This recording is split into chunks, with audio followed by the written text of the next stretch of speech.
Who better to talk about the Boomers than the legendary coach himself and, of course, the coach of the Illawarra Hawks in Brian Goorjian, who's been good enough to join us on the jump. Welcome, Brian. Nice to be on board.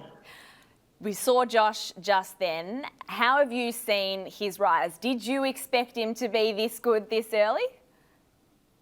Well, he's not making me look real smart, is he? Wow.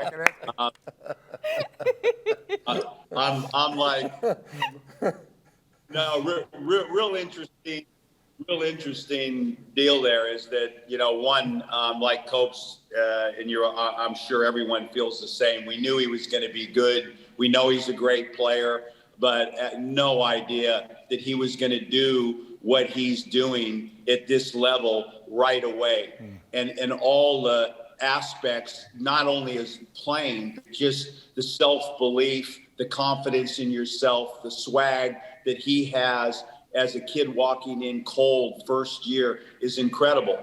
And really with the Boomers, there was an active decision. Do you do what Adelaide's done? Do you do what OKC's done with the Boomers? I mean, because that's really the decision. Do you put the ball in his hand and let this be his show?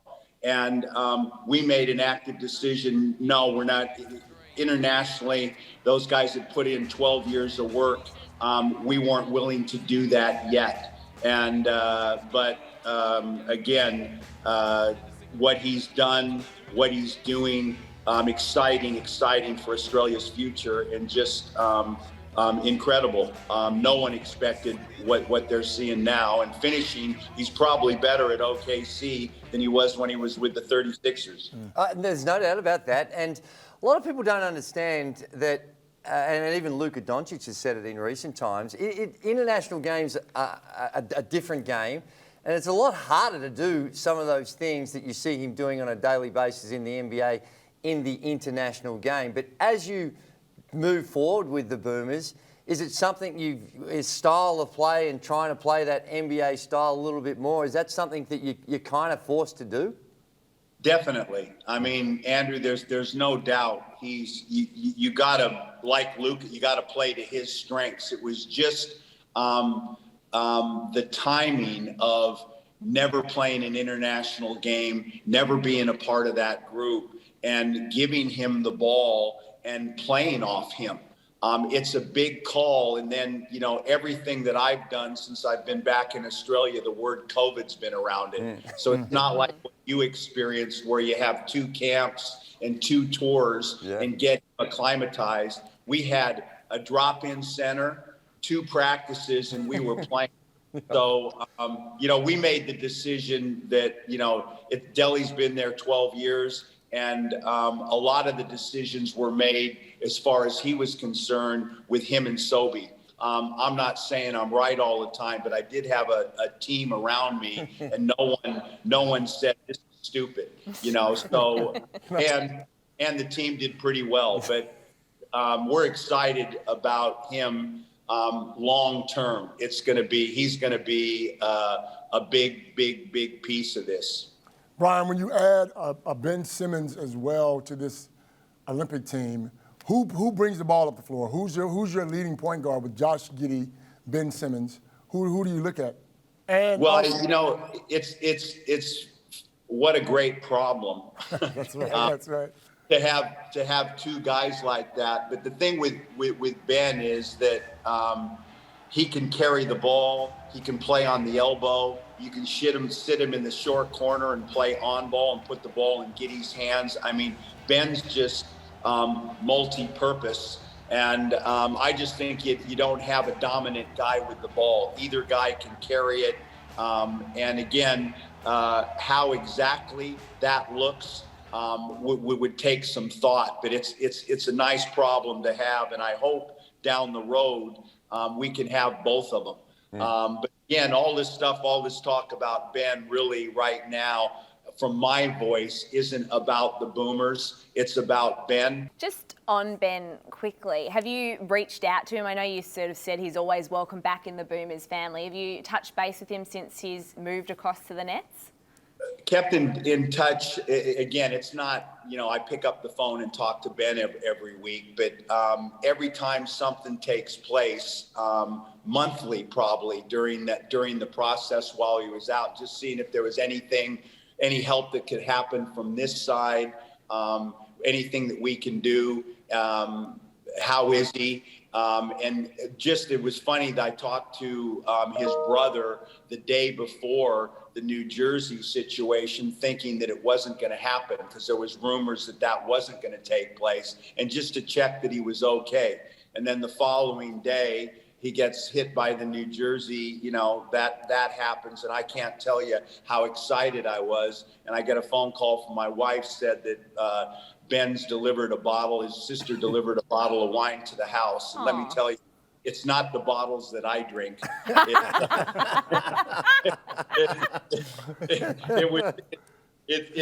I said, drop that son of a bitch.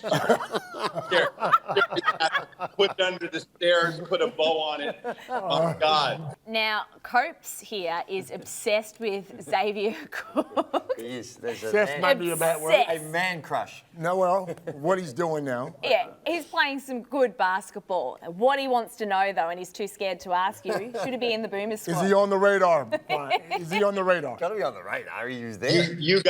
You got a great eye, because he came into the camp. He came into that camp, and we thought he was well underdone from the NBL, well underdone. And as it went on, and we had to let him go. And is he going to stay and practice with us all the way through? He was incredible as far as a person, as far as doing anything that was required.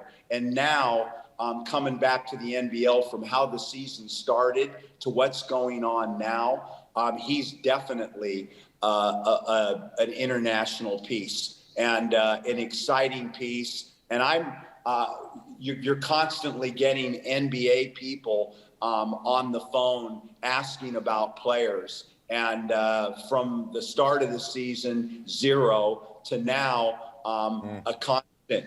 What do you see there, Coach? Do you think he'll, develop the 3-ball? Man, he can carry the ball. He can guard multiple positions. And he plays with a high energy. He's a tremendous teammate. What isn't there not to like?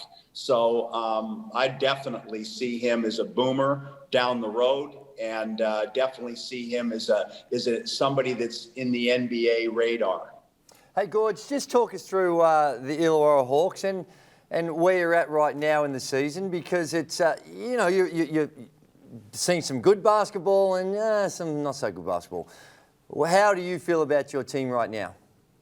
Andrew, I'm excited about after last year, the problem here, and again, being truthful, coming back to the NBL, I think the two franchises that are most difficult to compete in, year out, are Cairns and Wollongong. It's tough. So to put together the team that we put together, I'm excited about long term, that we came back and now we've got the right pieces. Are we playing well?